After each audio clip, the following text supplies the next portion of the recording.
introduce Kevin Stewart, who is the Director of North American Operations for RDB Systems, a company that specializes in providing rapid, high-quality visualization technology and services for infrastructure professionals. Kevin is also a member of the TRB committee on visualization and transportation and its subcommittee on VDC and CIM. He is also an amateur classical pianist. Please welcome. Yeah. And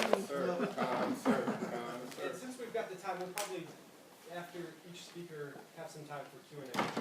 Well, in fact, let me read to you from my original script here. It says, thank you for attending our session. As our speaking time is limited, I'm going to jump right in.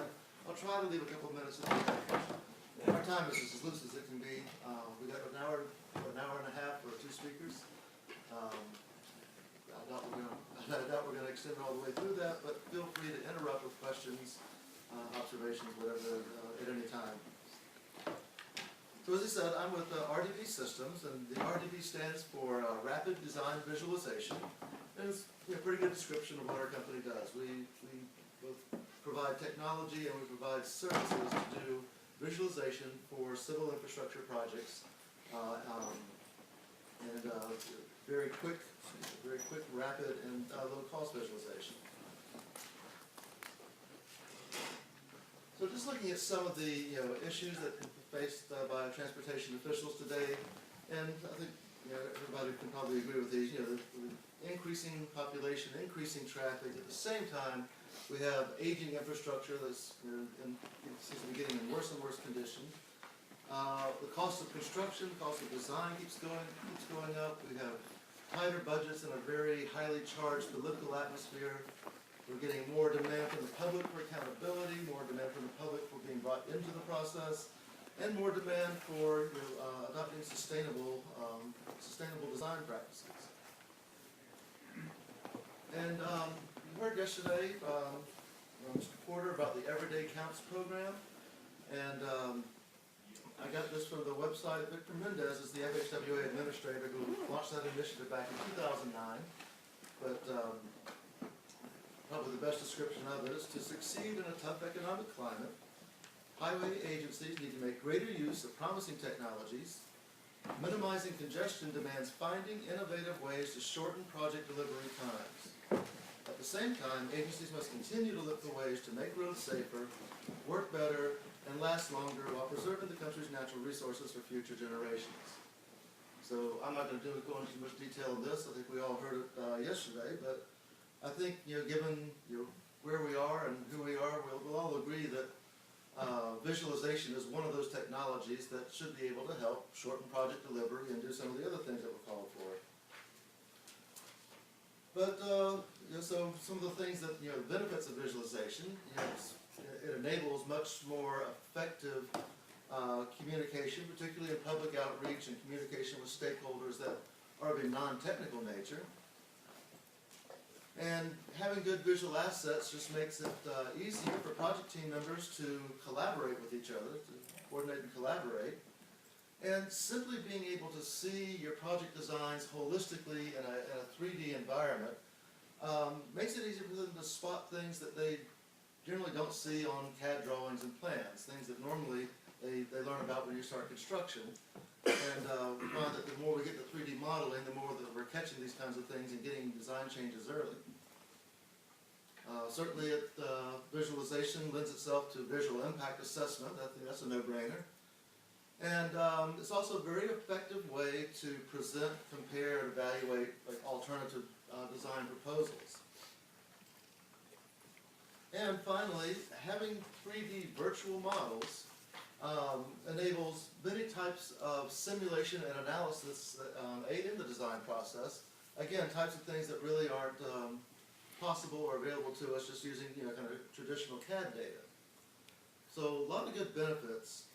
However, there's also a lot of issues around visualization. And number one being that it costs too much and it takes too long, as currently practiced. And because it costs too much and takes so long, it tends to be a one-time thing in a project. You build some kind of visualization asset, whether it's a still image or a video clip, as you don't do a lot of labor, a lot of expense, but now the project moves on and it goes from planning into design to detailed design. And it's just not feasible to keep these assets up to date with it. So you end up with a visualization that's just kind of a snapshot in time of where the project was at that point. There are some companies and some agencies, and many of them represented here, that have been successful at establishing their own internal visualization teams. Washington DOT, CH2Mville, Parsons Brinckerhoff. Most companies and agencies have really found that to be a challenging proposition. And some of the reasons are, one, it's just it's a big expense, a big investment to get that kind of thing geared up and rolling. But if you get people trained on it, they're not using it all the time. They don't really develop the skill. And if you're not using it all the time, you can't just let them sit idle. They get busy on something. Then when you do need them, they're not available. And so you kind of right back to where you started from. Another issue is that the industry standard for visualization assets are basically still images and video clips. That's what most people are producing. And those have certain limitations, one of which is that they're not always convincing to a skeptical public. When you've got a controversial project or something that people are worried about what its impact is going to be, a real slick video and everything, sometimes they'll think, okay, this is what you want me to see. What is it you're not showing me? Or you're dressing it up. So you got to kind of have that factor going in. Most of all, though, they're inflexible. You can play that video over and over again. You're going to see the same thing every time. But if you're interacting with people and you don't have any kind of visualization asset you can interact with, then when these questions and objections start coming up, you really have no way of responding to that. And those assets, as much as they cost, as much labor went into them, really have very little value beyond making presentations. So they don't lend themselves to doing any kind of design simulation or analysis or collaboration, any of the other things that you would like to be able to do. And there's a lot of controversy around the ROI, return on investment of visualization. And my contention is that if we can reduce the I part of the ROI, if we can make that smaller, then the worry about the return on that investment really becomes a moot point. So, familiar to everybody? You do a public hearing, you've got marked up aerial photographs, you got cutaway diagrams, you've got people who are milling around and look at these things. They don't really understand engineering, technology, engineering drawings. And so, when people don't understand something, they usually don't approve it. Generally what you end up with is this lady, who apparently she gets around. She's been in a lot of public hearings that the people I've demonstrated to. So what we propose as a solution are visualization models that are, one, affordable, two, they're developed very quickly and updated very easily, and most of all, they are, besides being of high quality, they are interactive assets, not fixed JPEG, AVI type assets. So what they let you do is freely navigate the project site, look at any point from any other point, and of course with that you can very easily do visual impact assessments, evaluate alternatives, but most of all, when you're in that public hearing or a stakeholder meeting and somebody wants to know, well, hey, what is this going to look like from my office or from my home or whatever, you have a way of answering and responding to those types of questions and objections on the spot. And with that interactive model, you're still able to create still images and videos, and they are useful, they have their use. But furthermore, you have something that's actually a 3D model of your project, and with that, there's all kinds of different simulation analysis operations that you can do.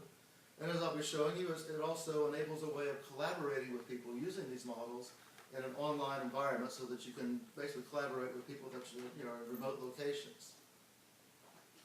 So these thumbnails are just a bunch of different projects that RDD has been involved in and created models for, and we're just going to look at a few of them.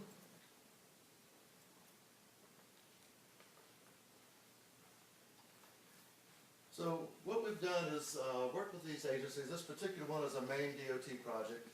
We take the data that they have for their project, this data they're going to have already. It's CAD files, sometimes SketchUp models, digital terrain models, aerial photographs, and using our technology, we essentially assemble all that, aggregate it, and construct a 3D virtual model of the project site. And then we deliver that 3D virtual model with this site navigator application that's the tool that's just used to actually view and navigate the project. So now instead of going into a meeting with a video or a set of photographs, I can just, with simple mouse operations, I can move it any place in the project that I need to go to. Now, the way this is set up right now, we're showing, in this town, we're showing the existing conditions, and the DOT is proposing to make a number of improvements both along US Highway 1 here, the main street of the town, and along the railroad right-of-way that they also own. You'll see the current existing conditions, pavement ends, you've got gravel kind of winding around down here by the river shore and the railroad track. You've got an existing pier over here. We've got a little food stand that was actually featured on that Diners, Drive-Ins, and Dives not too long ago. And now I'm going to click the button that says Design Proposal 1, and we'll look at what they're proposing to do and what they're going to put in front of the town when they go to the town meeting. So let's kind of start over here. So they're going to basically turn this into kind of a community riverfront activity area. They're going to have retaining wall parking, put in a train platform, also a boardwalk that goes kind of right along the edge of the river here. And of course, if I'm at the town meeting and the guy that lives in this house raises his hand and says, hey, what's that going to look like? When you build it, what's it going to look like from my window? I can double click on the face of that building, and I'm right there looking out at it.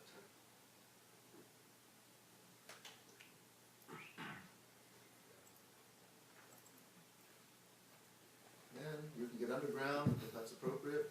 I'm this case. Some of the other things proposing to do is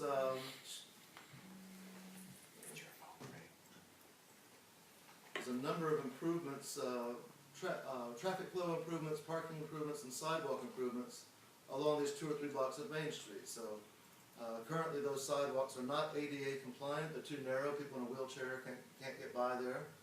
They're actually increasing the amount of parking, adding some turning lanes. Now this is a very, very busy road, especially during the summer when everybody's on the way out to the beach. So another aspect of this project, so I have like a 4-inch area to move my mouse in on this podium. So. There we go. So another aspect of this project is putting in this new pier on the north side of the highway and then adding a pedestrian underpass to get over to the other side. And they're going to do some improvements on this pier, and then they also want to show the people in town that they got alternative proposals. One is that the boardwalk would go along kind of this path. The other, if I click on Design 2, gets the boardwalk going along that path. So this is a perfect example of the type of application where you would use interactive visualization to facilitate communication with townspeople, the town officials, the public in general, and get their feedback on which alternative do they prefer. Is there other changes they want to make? Now, where we are in this project right now is that it's in their planning department. They're going through internal review. They've already come back to us with a number of changes they want to make. They've been said, as a result of the internal review, and then sometime in the next few weeks they're going to schedule the public meeting and take this out to the public. Now, one of the techniques we use to keep costs down on a project is we're trying to democratize this. You normally don't see high quality visualization used on a project this small because it simply costs too much. One of the techniques we use is to be very selective about where we do detailed modeling versus where we just go out and do kind of approximate modeling of things like existing buildings and existing vegetation. So obviously, getting accurate renditions of the existing buildings here, that takes longer than just simply extruding the shape of the building footprint through 1 stories or 2 stories or 3 stories, whatever the case may be. So we pretty much leave that up to the customer. We'll model we'll do realistic simulation on as many buildings as they're willing to pay for. But, you know, the key is being able to do this quickly. We constructed and delivered this model in about 7 business days, and being able to do it at a cost that's affordable, which in this case was, you know, under $10,000. So that's one example. Let's look at now let's look at a large project.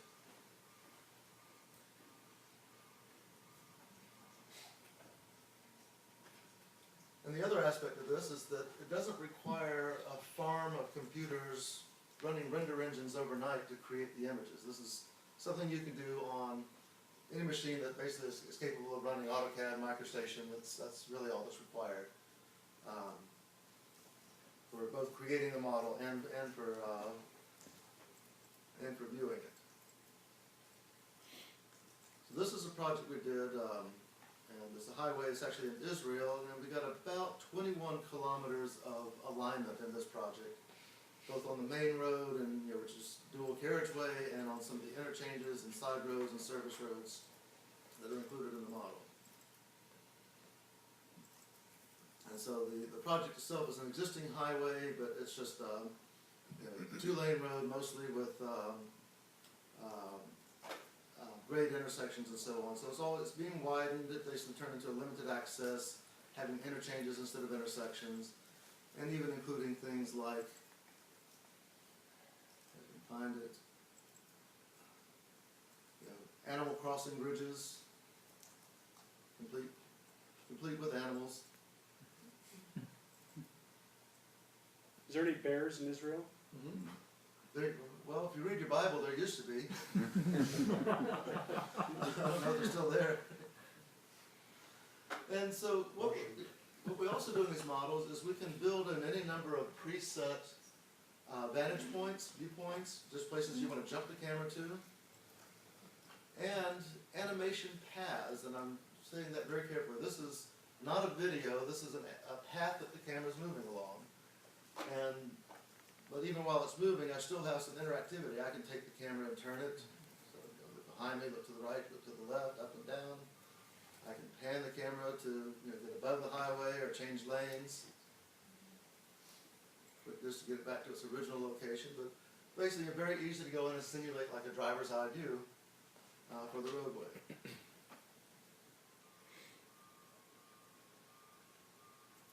How fast are you going here? Probably 90 kilometers an hour. So I think that's the design speed for this road. So.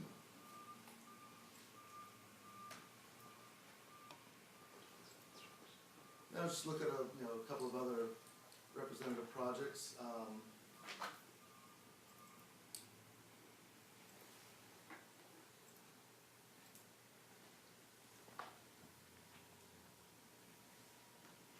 This, of course, isn't limited to transportation. It's pretty much any type of civil, any type of outdoor project, including mining. We've done a lot of mining work.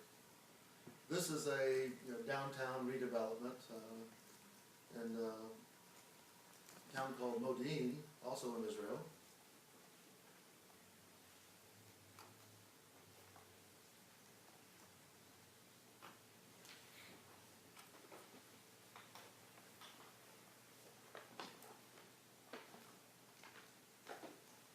Load up and render up.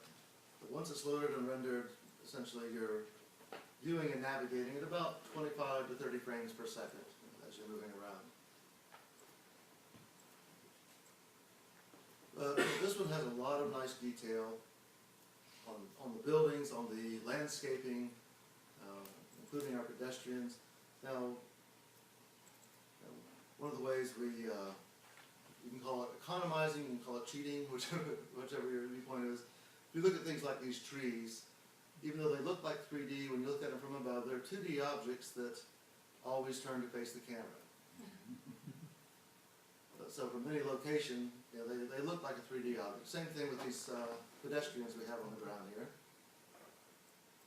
You're never going to see the other side of that man. He's always going to turn the faces.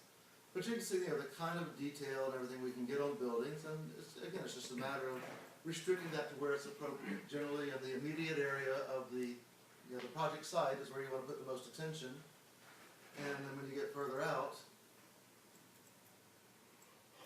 can get much more schematic.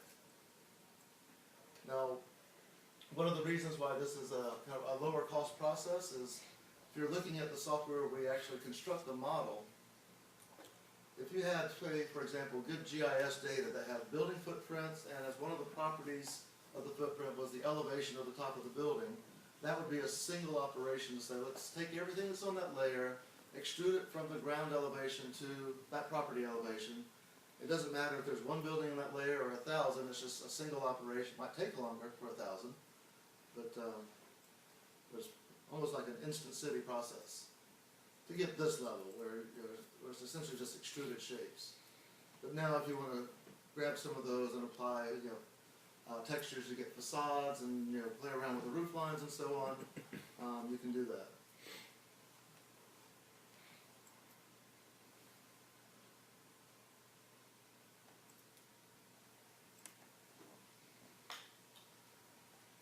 Another application where we're getting a lot of work is in aviation engineering. Particularly with some changes in FAA regulations over the last couple of years, that's essentially causing most airports across the country to have to go through and reanalyze obstructions to their airspace.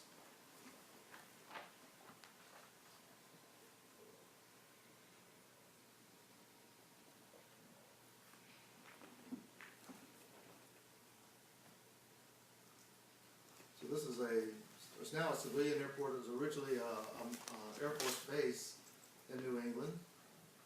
And the CAD files that were given to us included the airspace obstruction surfaces. And if you're familiar with aviation engineering, it's FAR Part 77 surfaces, TRB surfaces.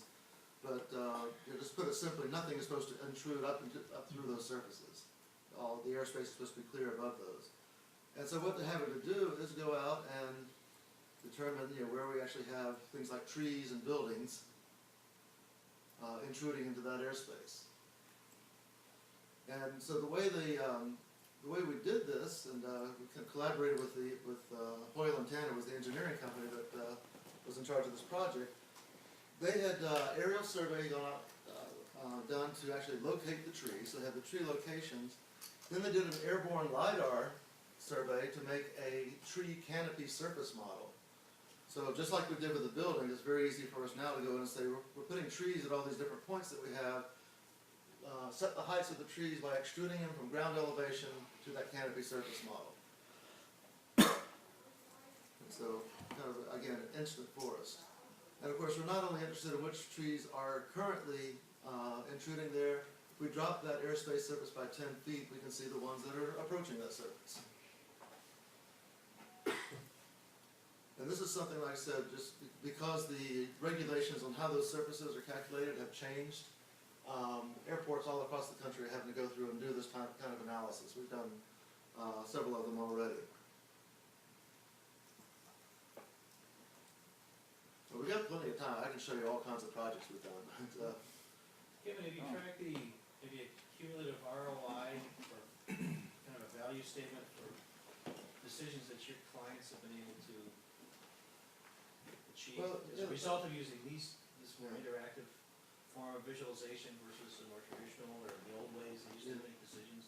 Well, not really, and as always, the problem is that the benefits are fairly qualitative. They're hard to quantify, but I mean, certainly the fact that you can get approval on a project in 30 minutes at a public hearing instead of having to schedule 2 or 3 of them, shortens that project delivery time, which reduces the cost of it. And as I said, I haven't been involved in a project yet where once the customer got the 3D model, they didn't start seeing things they wanted to change in the design.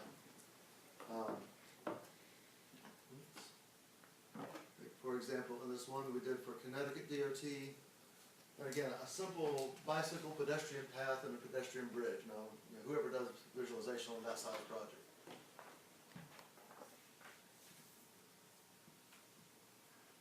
But to answer your question, we haven't sat down and quantified that. But the fact that the cost has gotten down to the point where the return becomes a moot point. It's just a no-brainer. In fact, one project similar to this that Connecticut had done, they had paid $5,000 for an artist to do a watercolor rendition. I think they got 2 watercolor renditions for $5,000.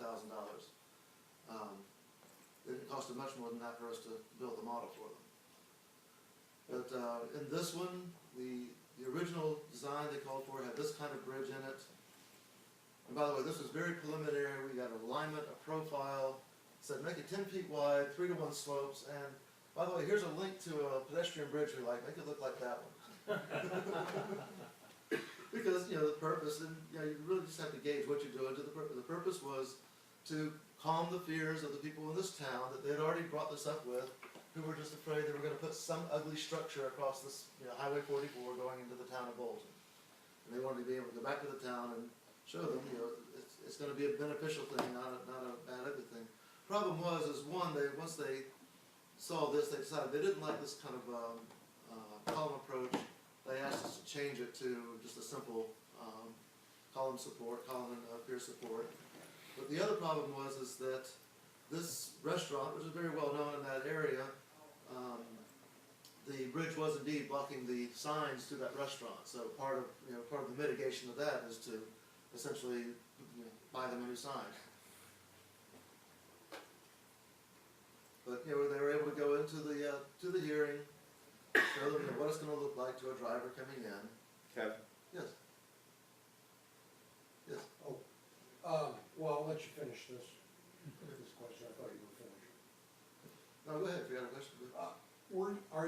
Have you done any projects where you were able to visualize decibel levels and the effect of sound walls and or vegetation so that we can see how high sound walls need to be to screen out noise, or what kind of vegetation might be effective to mitigate some of that? We are starting to make some progress in that area, and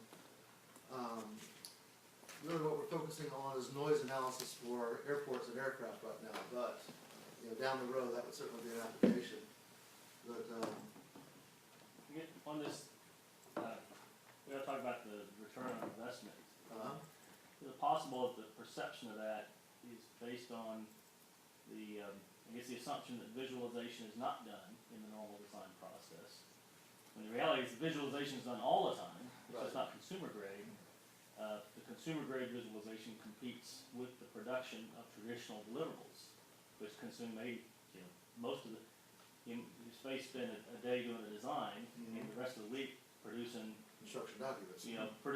referencing it and doing it all. So we think, well, what's the return on investment in the visualization? Well, what's the return on investment of doing the construction documents that are needed anymore? Yeah. So Yeah, I was. if we get rid of those, Yeah, I've made that argument for years. suppose we get rid of those, Construction documents, And- paper plans are and obsolete. the visualization is the deliverable. Of course, now the visualization becomes a professional product, which means it must be signed and sealed as a legal deliverable. Yeah, I mean, I'd like to see the industry go that way, but I mean, obviously, we're not there yet. And, you know, I've learned not to try and get too far ahead of the industry. You find yourself out there by yourself. So this is a model of JFK Airport. So I need to turn off my surfaces. Well, since the government facility owners that make those contract requirements are very active with the TRB, wouldn't the TRB be a good place to poke that toad? I absolutely agree. So what we're doing here is we're visualizing noise. And these are not scientific, these are not the same process you would do to do like traditional noise contours. Essentially, we're taking an approach of actually using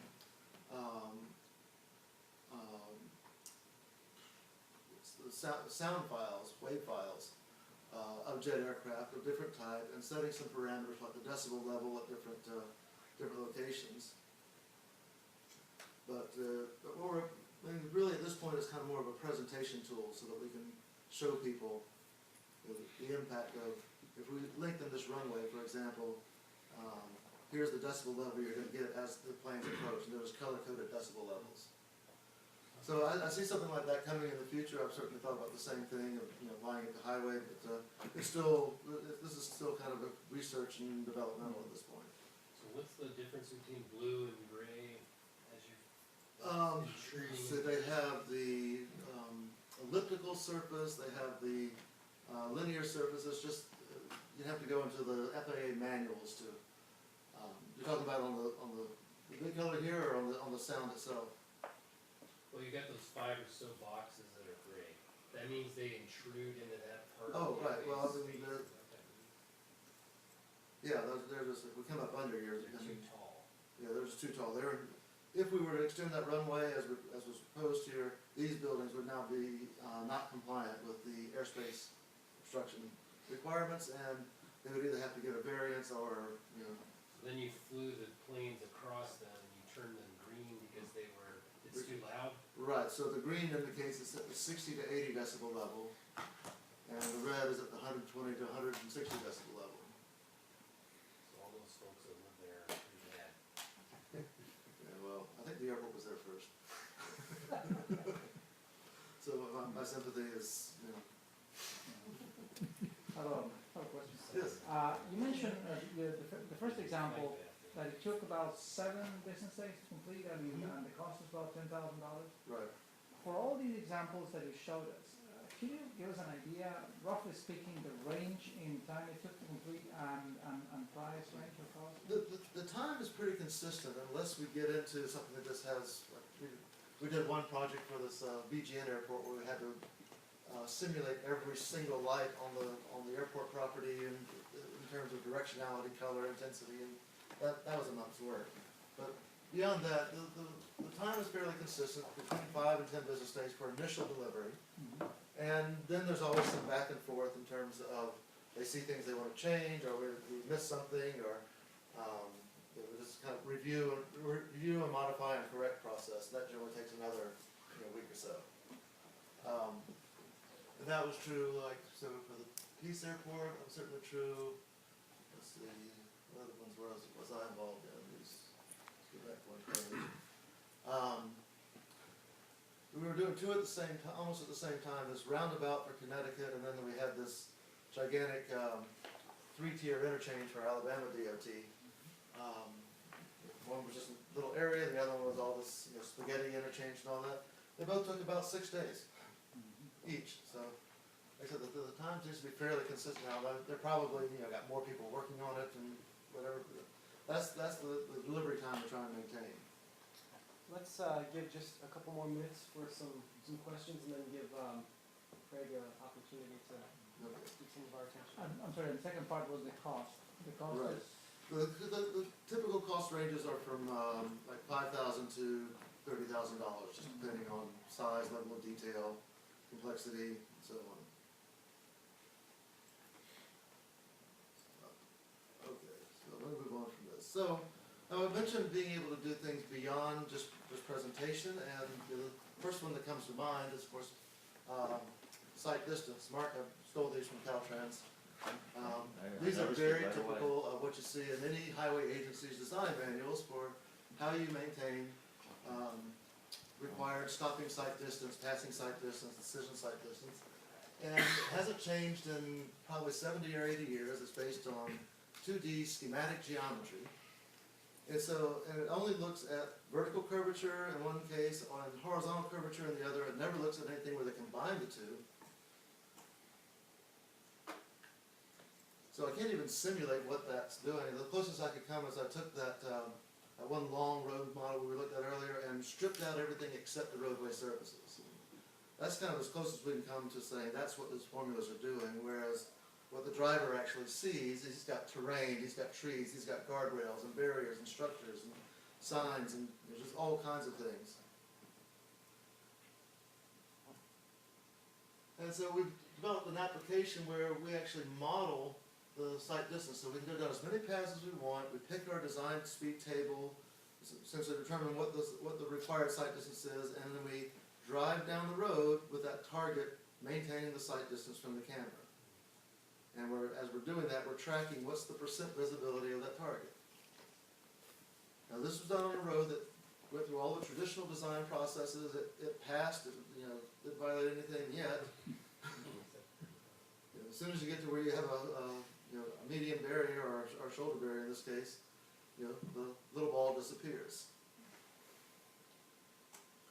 And then another application of that, and I'll do this very quickly and turn it over to Craig, but they asked us to determine the minimum shoulder widths on this dual span bridge, 450 meters long, trying to get the width of the shoulder down to minimize construction costs, but at the same time maintain the required sight distance. So we just ran a series of simulations. So at 3 meters wide, that didn't work. At 3.8 meters wide, which was the original design value, that works, but it has some extra space there. So with a little experimentation, we ended up coming down to a recommendation of 3.4 meters as maintaining sight of the target at all times. And so basically cut the width of the bridge down by 4 shoulders, 1.6 meters over a 450 meter long bridge. So, all right, I know I'm getting into Craig's time here, so I'll go ahead and cut it off.